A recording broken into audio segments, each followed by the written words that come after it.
Uyayazi yini lento lena thothi uyigqokele kamnandi vele edolobheni futhi i-perfume yakho emnandi enukisa ku-strawberry.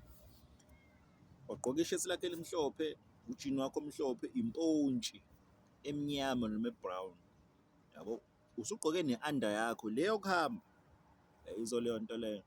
Uye edrobheni vele uyalazi i-wallet lakho ukuthi wanele nje wathi ngiye edrobheni, hawu uzophathiswa uyoze ugobe nomakhelwane banele bakubone.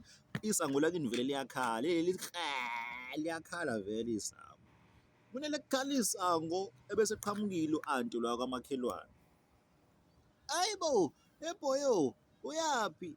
Lapho naleli gama elisibhoyo liyakucika usale ususmayila kancane ninjani ma siyaphila ngisathi nje vele kuthiwa hhayi kusho uma wakho-ke manje, hhayi uma ufuna ukumphathisa ungamphathisa uthe edrobheni, kuthiwa hey wasisiza hayi sifuna ukwenza iy'ladi, yeyi cela siphathele iy'nkukhu ey'mbili, hayibo isikhukhukazi neqhude zibe mhlophe.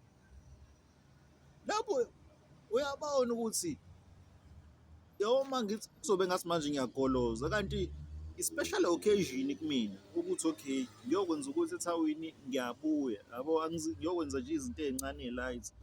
Manje yabo mese uzama ukugoloza mhlawumbe eyi manje eyi buka ishethi lami manje anti leli shethi lami elimhlophe nojini wami lo mhlophe manje eyi manje kuthiwa hhayi, kuthiwa hhayi uma kuyinkinga lokho ungashintsha phela. Kuthiwa ugqoke ngani isikhindi sakho lesi simnyama, ugqoke nesikibha sakho, isikibha sakho nje simnyama su-long sleeve, ugqoke nekapisi lakho leli phepha, hawu manje usuyabuka kuthiwa nophaca bakho laba abayellow. Manje uyabona ukuthi le nkukhu le izongenelusa ucabanga angazi noma mina yini kodwa nje leyo nto leyo